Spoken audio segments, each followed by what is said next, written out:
What's going on, everybody? It's Toronto Guy. It is Wednesday, July the 20th, 2016. Let me turn this down. I just finished my workout. Just put on Day of the Dead, the Blu-ray. I don't know if you can hear it. Can you hear it? Can you hear it? Uh-oh. Watch out.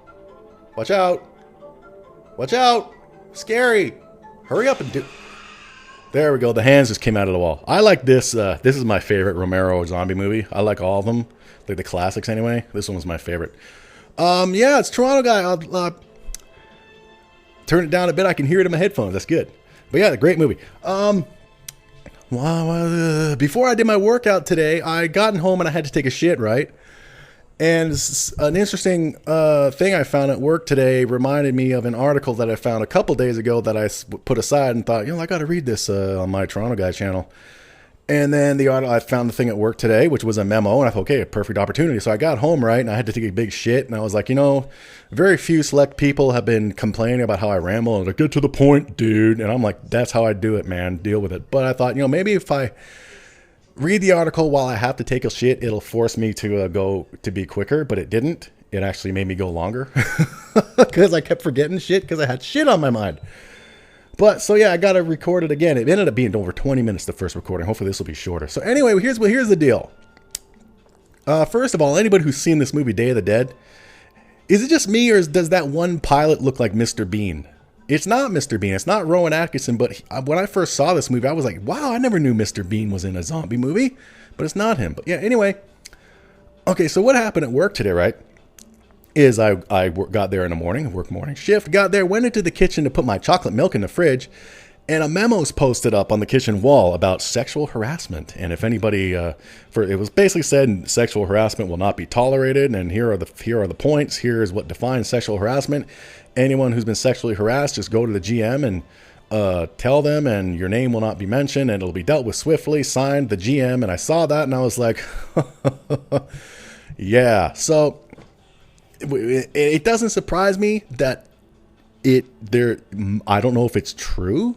Obviously, something must have happened. The thing that was dated July 18th. Now, that was Monday. I was in work Monday and Tuesday, but I didn't go into the kitchen. Thus, I didn't see the memo till today. And I was not told of any kind of incident that happened. But usually, we don't post these memos, which, the place I work at, it's a fucking memo factory all over the place.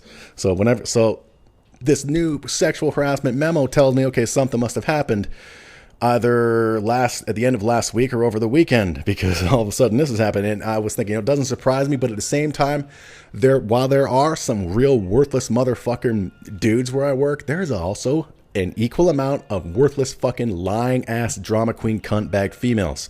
So who knows what's going on? I didn't ask. But I will say this. I mean, I was putting it together in my head today while I was sitting at work and doing my work, and I was like, you know what?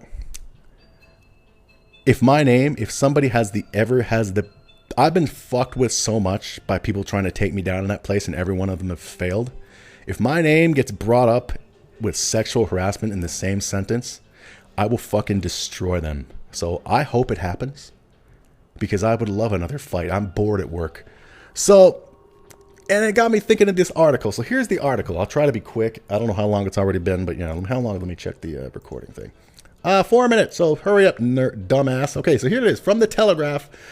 The headline: Well done, feminism. Now men are afraid to help women at work. News that men are too fearful of a trip to HR to help out their female colleagues is final proof that the Gender Equality Project has backfired, writes Martin Dobney. And this article is from the aforementioned Martin Dobney, dated October 1st, 2015. And this is from over in the UK. And anyone who's checked out one of my more recent videos, that a town in the UK has now adopted if men upset a woman, it's a hate crime. So it's quickly gotten worse. I mean, it's quickly gotten worse since this article. So let's read what Martin has to say. A new book claims that male office workers are now so afraid of being on the receiving end of a sexual harassment case, they are reluctant to mentor, assist, befriend, or even hold doors open for female colleagues. Well, I'm not surprised. Crushingly, Sex and the Office suggests men now view such ordinary, decent behaviors as too risky, and in what will be a bitter irony for equality campaigners, claims that as a direct consequence, women are now failing to advance at work. Of course they are. Because they're so fucking drama queeny and they're so delicate. Let's continue before I start rambling again. This terror of being accused of sexual harassment is now so common. It has its own term, backlash stress. It sounds like something straight out of a Claims Direct ad where the only victims are men. Well, yeah. But like I said, I'm not afraid of nobody at work. You fucking charge, please, somebody at work. I would love it. Mention me and sexual harassment in the same fucking sentence and watch what happens. Because of all the bullshit I've been through there, I hardly talk to anybody there. So bring it on. Even if it's a fucking dude, bring it the fuck on. And I'll explain why later, how my opinion, how this shit can be stopped. The book's author, Kim Elsesser, a research scholar at the University of California, argues that a sex partition has sprung up, which impedes women from building the vital network of contacts, both within the workplace and socially. And the author should know about tough working environments. She's a former equities trader at Morgan Stanley. Tellingly, Elsesser adds that companies themselves are contributing to this mess, as they are now so terrified of legal action they send staff on sexual harassment training courses and are duty bound to follow up on any allegation, however minor. I can see that happening where I work, where they force all of the men, because in the place I work at, I've been there longer than everybody except for the two owners and the general manager, yet they would try to force me to take this shit, even though people have tried to take me down, including the fucking ex, and they've all failed miserably. If they tried to say, Toronto guy, we need you to be part of this sexual harassment course, I'd be like, I need you to go fuck yourself. The end. I refuse. Kiss my ass. Ludicrously, Elsesser cites examples of men who have been dragged in by their HR departments for simply opening a door for a female colleague or complimenting her on a new suit. Stories like these spread around workplaces, instilling a fear that innocent remarks will be misinterpreted, she says. No shit, Sherlock. Well, of course, man. You kidding me? Holy shit. That's why I say, man, bring it on. Bring it on, bitches, and I'll find out who the fuck you are. I will. They won't be able to keep it secret from me. I will fucking threaten to go to a lawyer and force the motherfuckers to tell me, man. Because I'm the king. Continuing. Of course, despite the fact that it is men who are getting the rough end of the pineapple here, this is being painted as officially bad for women, as they are failing to get on. Well, it's their own goddamn fault. But how are men meant to react when we're informed that, despite decades of being told women don't need or even want men's help, now they're falling behind because we're not helping them? Well, why the fuck would we want to help a bunch of bitches who say that, just saying hello to them is fucking harassment? Or in that town over in the UK, you say hello to a woman and she doesn't like you, that's a hate crime. Continuing, a phrase involving cake and eat it leaps to mind, although don't repeat it at work, as you'll probably be frog marched to HR for fat shaming.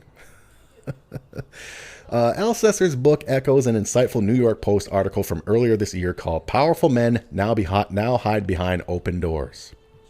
The writer Naomi Schaefer Riley, which is fucking funny. I love how these females write books about men. Like, fucking hell.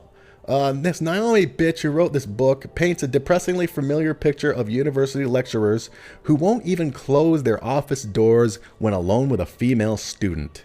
It would be easy to dismiss this as yet more campus lunacy, yet Riley claims this rot runs to the very top of American society.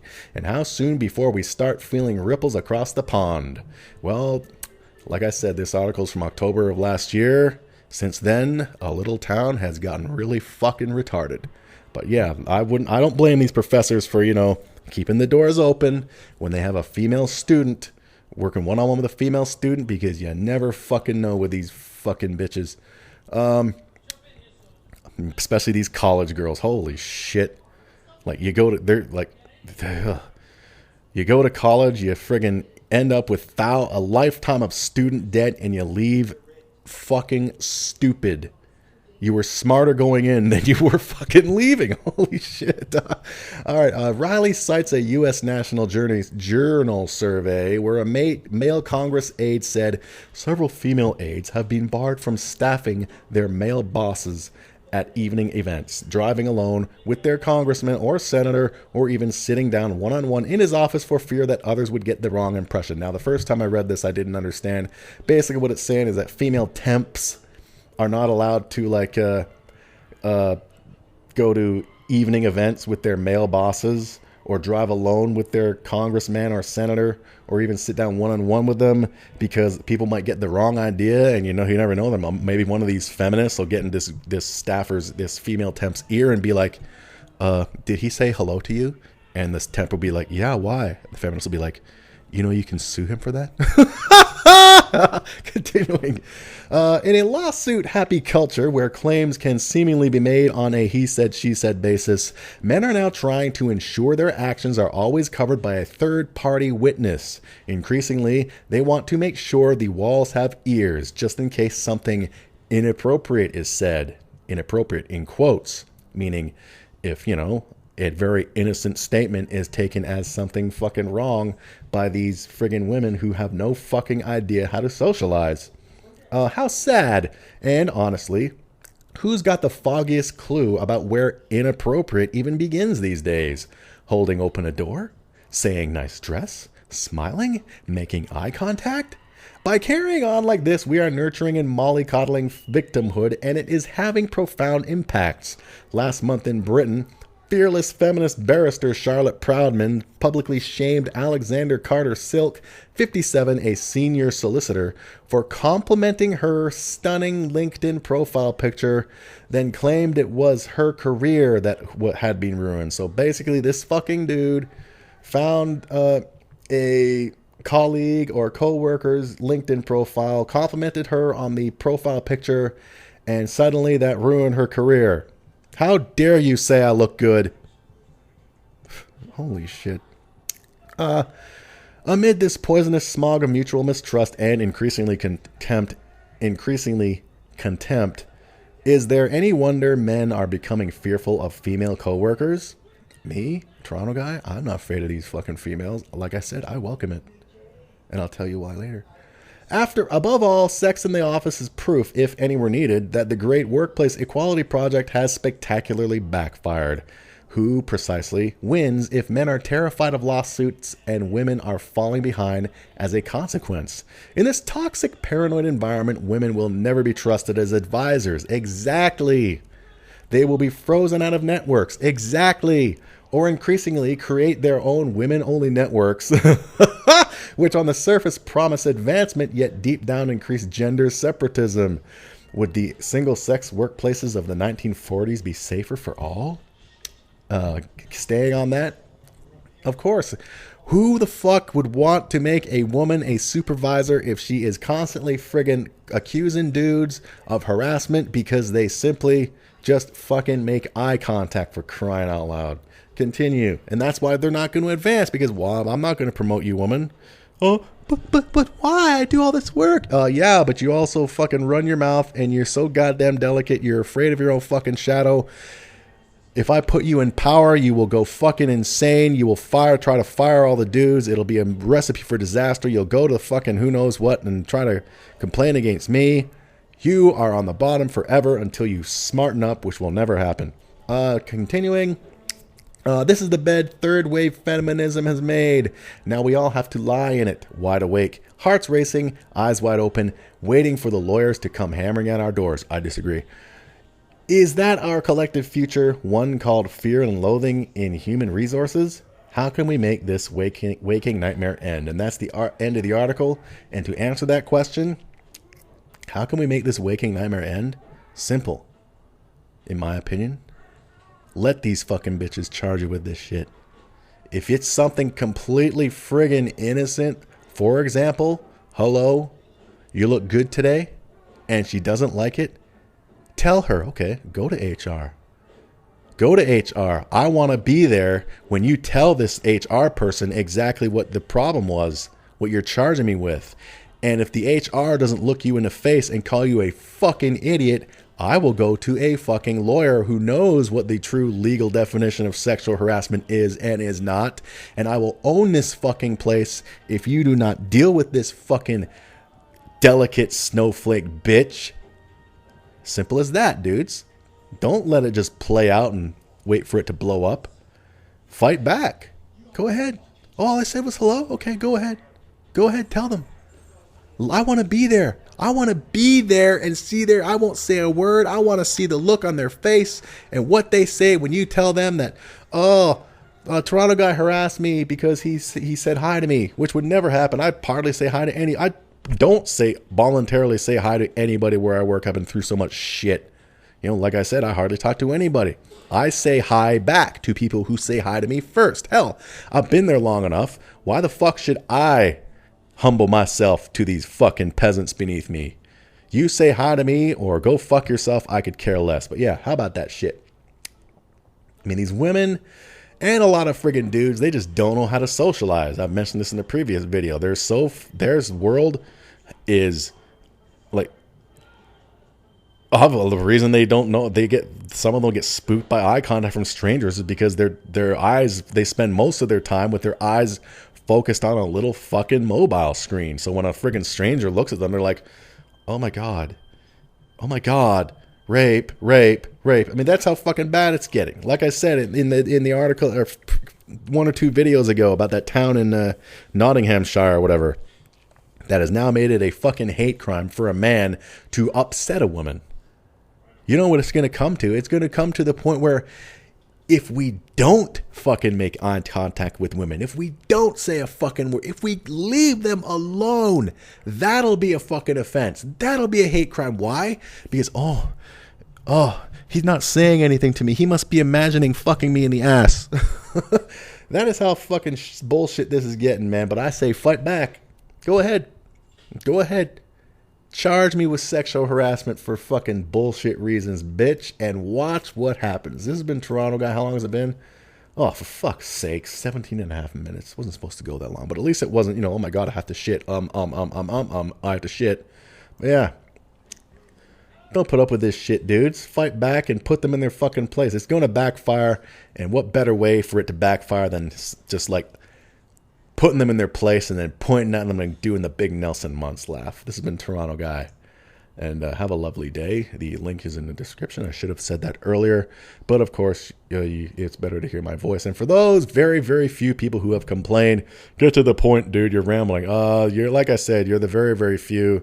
That's what I do. I mean, I used to do podcasts where I would just rant, and there were people who liked it, and there are a lot more people who like this content. By all means, if you have a problem with it, just look at the timing on my videos. If you're one of those people, oh, Toronto Guy, you're fucking ramble.